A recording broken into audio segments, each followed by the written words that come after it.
Ayon dito sa mga lumalabas na report sa Ituro Magnolia Chicken Templados ay ready na makipag-trade dito sa Blackwater Bossing kung saan magiging involved daw ito si Calvin Abueva. Ayon dito sa mga reports na lumalabas, mukhang ang mangyayari daw baka itong si Abueva ay i-trade dito sa koponan ni Coach Jeffrey Carriazo at ang magiging kapalit ay si Cedric Bearfield. Baka one-on-one trade ang mangyari or baka dagdagan pa ng Magnolia ng isa pang player. For example, baka Jeric Balanza at Calvin Abueva for Cedric Bearfield. Yan ang isang posibleng maging sitwasyon dito. At dahil itong Magnolia Chicken Templados naman daw ay tanggap na kinakailangan nilang pakawalan din itong si Calvin Abueva. Kung magagawa daw niya ng Magnolia, sa tingin ko magkakaroon sila ng mas malaking tsansa na manalo ng kampyonato. Alam natin malakas na yung backcourt ng Magnolia, itong si Paul Lee, si Peter Alfaro at si Jerome Lastimosa. Kaya nga kung sakasakali na magiging maganda yung lineup nitong Magnolia Chicken Templado, sa tingin ko magiging mas okay talaga itong pagkakakuha nila kay Cedric Bearfield. Kahit na sabihin natin maganda nilalaro pa rin ni Abueva, iba pa rin syempre yung talagang makukuha mo talaga dito kay Bearfield. Kaya dapat willing na ang Magnolia na i-trade ang nasabing player. Ngayon kung ikaw naman ang Blackwater, alam mo na si Cedric Bearfield hindi naman magtatagal doon sa lineup mo, eventually yan ay maaalis din.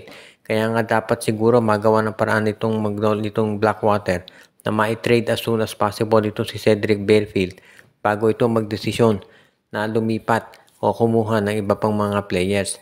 Kaya itong Abueva, Balanza for Bearfield dapat siguro tanggapin na yung Blackwater kaysa naman mawala si Bearfield nang wala silang nakukuha na kapalit.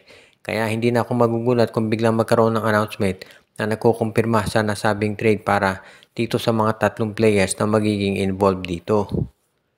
Samantala naman, hindi lang Magnolia ang gumagawa ngayon ng major moves. Ayon dito sa mga reports na lumalabas, ito raw Terra Firma Jeep ay nakakakuha ng offer mula sa iba't ibang mga teams. Pagdating dito sa kanilang first round draft pick, siguro wala namang magugulat dyan. At talagang marami mga players o mga teams na gustong kumuha dito sa number 1 pick ng Terra Firma. Sigurado naman kasi first round pick ng Terra Firma, yan ang magiging number 1 sa draft. At ang balita natin, marami daw sasali ngayon dito. Pwedeng ang 6'10 na si Quentin Brown, baka si Renz Abando, malay natin sumali sa PBA. O kaya naman, posible na baka itong si Jason Brickman. Marami diyang iba pa na si Will Gosum. Kaya nga hindi nakapagtataka na maraming teams ang gustong kumuha dito. Ang problema nga lang mukhang itong Zamboanga Valientes ayaw na ipatrade ng Terra Firma yung kanilang first round pick. Dahil yan daw tinitignan nila ngayon na siguraduhin na kapag binili nila itong Terra Firma, yung first round pick nito ay nasa kanila. Kaya nga yan ang magiging magandang sitwasyon ngayon na aabangan dito sa PBA. Kung ibebenta ba ng Terra Firma o ipamimigay yung kanilang first round draft pick dito sa ibang koponan. If ever matuloy yan, ang ganda nito para dito sa Terra Firma Jeep o dito sa Zamboanga Valientes. At kung sino man ang makakakuha ng first round draft pick ng Terra Firma.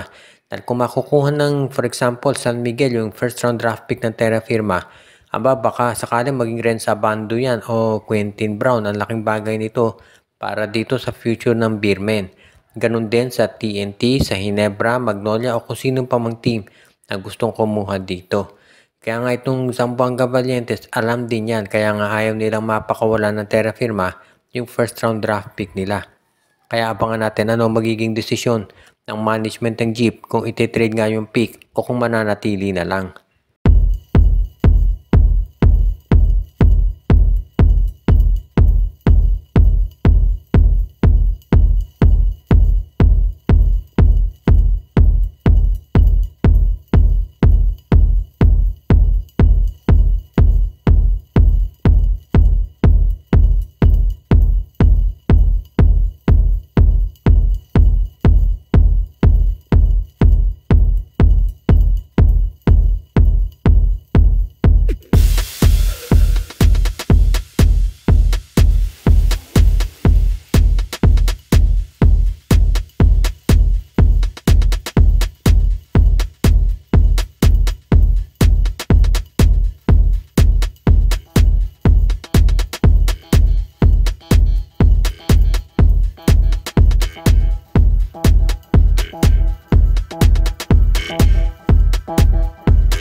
Thank you.